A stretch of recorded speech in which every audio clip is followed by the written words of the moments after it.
Halo teman-teman semuanya, apa kabar? Semoga sehat selalu teman-teman. Semoga teman-teman yang sedang menjalankan ibadah puasa diberikan kelancaran dalam menjalankan ibadah puasanya. Dan semoga teman-teman semua para pemirsa channel YouTube 78 FAM Yogyakarta dalam kondisi segar, bugar, prima, lancar rezekinya.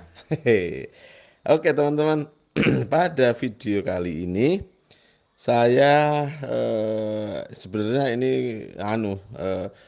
kumpulan beberapa pertanyaan ya dengan tema yang sama. Eh, Temanya seperti ini. Pertanyaannya adalah eh, saya sudah saya sudah ternak kambing domba 1 tahun berjalan kok belum ada untungnya gitu. Nah, yang yang diartikannya adalah secara nominal rupiahnya gitu. Oke, ini menarik teman-teman. Pertanyaannya menarik. Eh, Pasti banyak ditanyakan oleh teman-teman peternak pemula atau teman-teman yang mau beternak. Terkhusus mereka yang kerja di sektor formal, sektor kantoran, mereka pasti akan selalu ngitung kapan BEP-nya, kapan break even point-nya, kapan posisinya balik modalnya, kapan untungnya, segala macam itu. Nah, oke. Sekarang saya mau bicara secara fakta apa yang saya alami di 78 Farm. Oke, teman-teman, bagi teman-teman yang mau beternak kambing domba, awalnya saya ngomong ini dulu ya. Bagi teman-teman yang mau beternak kambing domba, silahkan memulai usaha peternakannya dalam kondisi posisi keuangannya sedang longgar. Jadi misalnya teman-teman punya dana yang hasil nabung, itu yang digunakan. Jadi bagi teman-teman pemula, upayakan banget untuk tidak memakai dana panas. Dana panas itu misalnya pinjaman, entah pinjaman dari personal, pinjaman dari pihak lembaga kredit segala macam. Nah, usahakan gunakan uang adem, duit adem. Duit adem itu ya duit hasil nabung selama ini. Nah, penggunaannya pun harus setahap demi setahap, pelan-pelan. Tidak perlu terbakar ambisinya, langsung pengen bikin peternakan yang besar biar kelihatan wah, biar kelihatan gagah, keren. Nah, di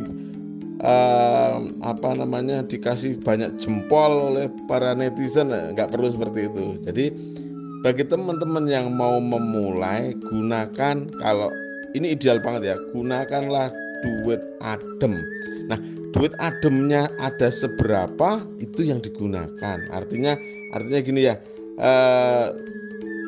misalnya waduh, saya tuh adanya setelah bekerja sekian lama masih ada sisa tabungan 6 juta gitu. Ya udah, pelan-pelan 6 juta itu dikelola dulu.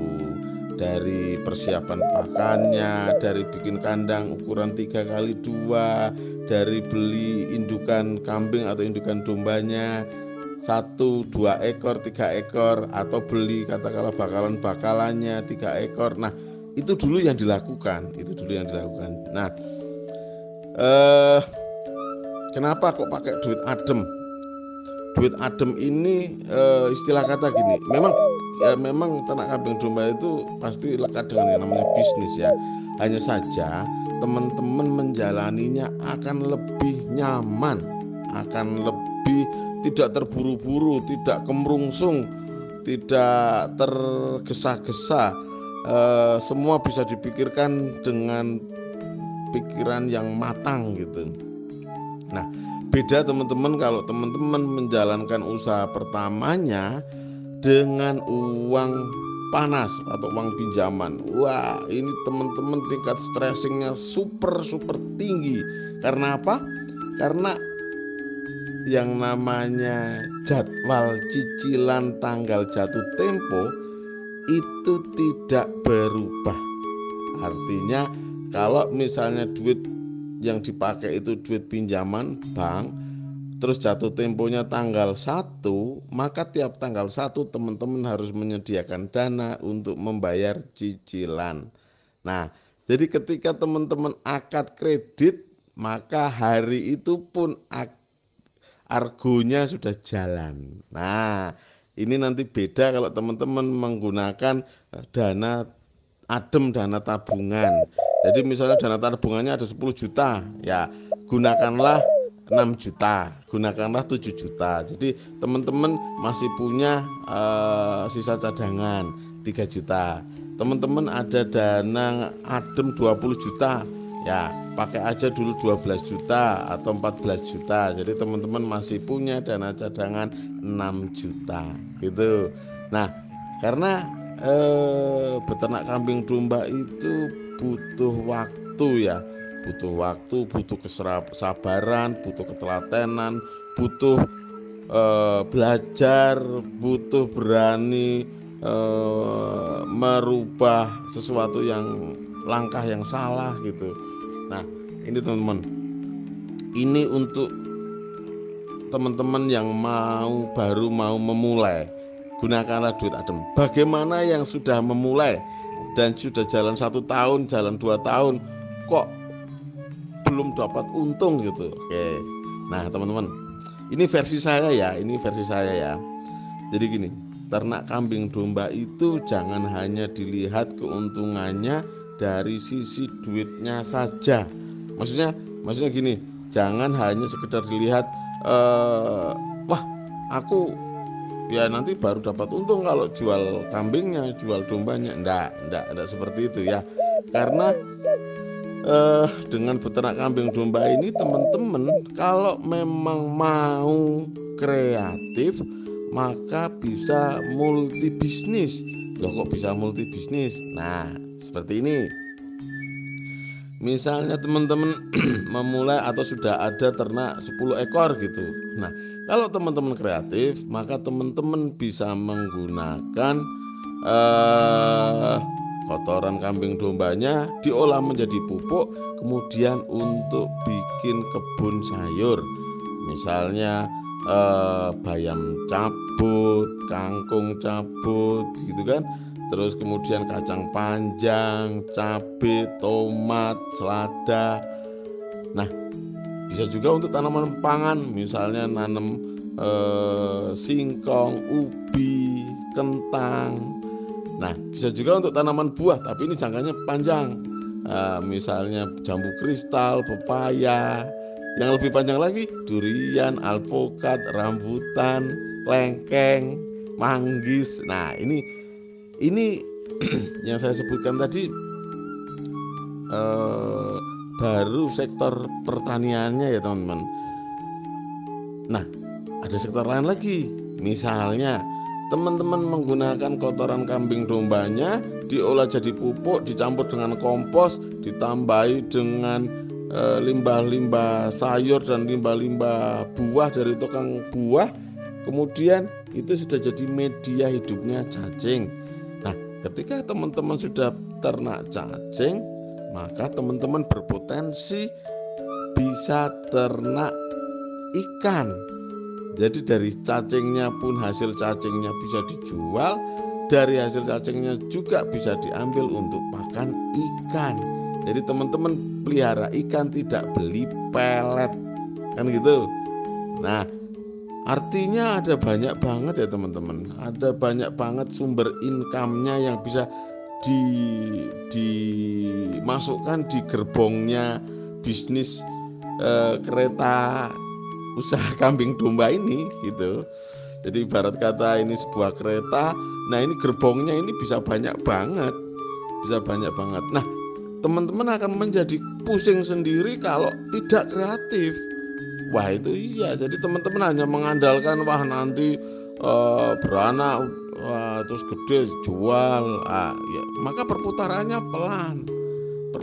pelan. Ingat teman-teman, industri kreatif atau kekreatifannya teman-teman ini benar-benar sangat membantu ya, benar-benar sangat membantu untuk datangnya income. Misalnya teman-teman mau ngikutin jejak saya, misalnya menjadi petani rumput yang memang serius gitu, ya udah monggo silakan.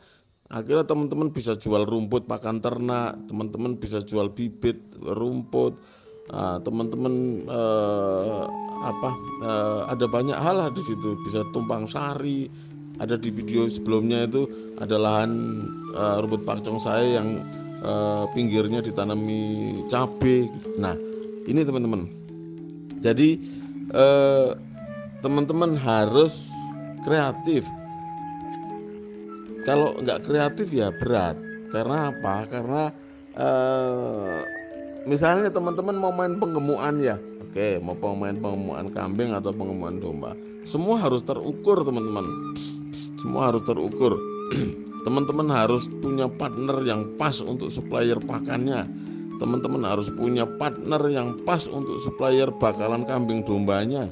Teman-teman harus tahu benar soal ilmu kesehatan ternaknya, untuk SOP kedatangan, starternya, SOP penggemukan di periode tengahnya, sampai finishingnya. Karena ini nanti beda-beda semua. Nah, teman-teman pun harus punya relasi yang kuat, relasi yang pasti untuk siapa nanti yang mau manen hasil penggemukannya. Kalau ini semua teman-teman yang teman-teman miliki masih abu-abu sifatnya, nah jangan frontal main bisnis penggemukannya. Nah, kecuali sistemnya memang sudah jadi, teman-teman sudah enjoy di situ, pelan-pelan naikin volumenya dari penggemukan 10 naik menjadi 15, jadi 20, jadi 30 jadi 50. Terus hasilnya nanti untuk bikin nambah kandang lagi, terus dari 50 naik ke 70, 70 naik 100, 100 naik 150, 200 ekor. Nah, seperti itu teman-teman, seperti itu. Nah, main penggemukan memang cepat, tapi harus butuh kejelian semua hal. Nah, bisnisnya memang cepat, 2 bulan sudah bisa bongkar, artinya 2 bulan sudah bisa panen. Tapi teman-teman harus benar-benar ini detail banget, karena memang keuntungannya tipis. Kalau meleset sedikit aja udah nggak untung. Misalnya pas teman-teman main penggemukan betina nih, teman-teman juga punya jantan muda, jantan mudanya bisa berobos, betinanya pada birahi, betinanya pada dikawini sama jantan itu. Nah, giliran digemukkan mau dicek sama jagal, jagalnya ngecek bunting atau enggak, ya bunting semua. Akhirnya kan enggak jadi panen. Nah, jadi arahnya teman-teman yang awalnya mau main penggemukan malah akhirnya endingnya main breeding. Nah, karena ada kecelakaan teknis. Iya, seperti itu. Jadi kalau untuk menjawab pertanyaan kenapa kok nggak untung-untung, ya mungkin silahkan dievaluasi teman-teman sudah kreatif atau belum. Kalau belum, wah saya tuh udah kreatif mas tapi nggak bisa jualan, silahkan jawil. Jawil itu colek orang-orang sekitar teman-teman untuk membantu mempromosikannya secara online, untuk meliput semua aktivitas teman-teman kemudian ditayangkan di channel YouTube masing-masing, untuk dokumentasi kemudian diupload di Instagram, di TikTok segala macam. Nah, ini harus dimaksimalkan. Kalau nggak dimaksimalkan juga nggak ada perubahan, nggak ada perubahan. Jadi teman-teman juga akan selalu bertanya terus, wah aku sudah setahun nggak ada untungnya. Nah iya, terus fokuslah kepada kandang sendiri. Fokuslah kepada kandang sendiri. Artinya harus gali potensinya. Potensinya apa? Yaitu digali, yaitu dimaksimalkan. Kalau teman-teman malah sibuk main ke farm sana, main ke farm sini, mencari solusi supaya cepat untung, nanti malah bingung. Yakin dah, nanti malah bingung. Teman-teman lihat saja potensi yang di sekitar kandang teman-teman tuh apa. Wah, tanahnya subur. Kalau gitu saya bisa nanam pisang Cavendish, di bawahnya tanaman tomat misalnya gitu, atau di bawahnya kacang tanah gitu. Ya udah, eksekusi. Eksekusi. Jadi ibarat kata dari usaha kambing dombanya belum ada hasilnya, tapi dari pertaniannya sudah bisa menghasilkan. Lah dari pertaniannya bisa menghasilkan itu kan karena dipupuk pakai pupuk kotoran kambing dan domba kan gitu. Nah, ini semua yang harus diperhatikan ya teman-teman. Artinya eh saya review lagi, teman-teman harus kreatif, teman-teman harus ekstra dalam melakukan upaya mendatangkan income-nya. Terus jangan mudah mengeluh, jadilah tangguh teman-teman. Jangan mudah mengeluh, jadilah tangguh. Jangan mengeluh di medsos, nggak ada gunanya, nggak ada gunanya. Orang-orang lain itu cuma menertawakan aja. Wah, aku ternak 1 tahun nggak ada untungnya. Apalagi teman-teman malah ngupload di grup Facebook peternakan kambing domba. Wah, dibully lor, dibully. Iya, ya jangan berkeluh kesah di media sosial. Tapi jadilah tangguh, jadilah tangguh. Teman-teman tangguh harus bisa karena memang sudah nyebur. Ketika sudah nyebur, udah terlanjur basah, ayo harus mahir berenang kan gitu. Nah, ini teman-teman, ini sekilas dari saya untuk menjawab pertanyaan, kok kenapa kok nggak untung-untung, kok kenapa kok belum untung. Nah, semoga apa yang saya sampaikan ini bisa menjadi gambaran ulang bagi teman-teman semua para peternak kambing domba ataupun calon peternak kambing domba. Semoga teman-teman tetap semangat, semoga teman-teman tetap yakin, tetap ekstra action. Nah, teman-teman, terima kasih sudah berkenan menyaksikan video ini. Bagi yang belum subscribe, silahkan subscribe. Bagi yang sudah subscribe, semoga tayangan-tayangan kami bermanfaat untuk teman-teman semua. Sukses selalu, bahagia selalu, sehat selalu. Terima kasih teman-teman.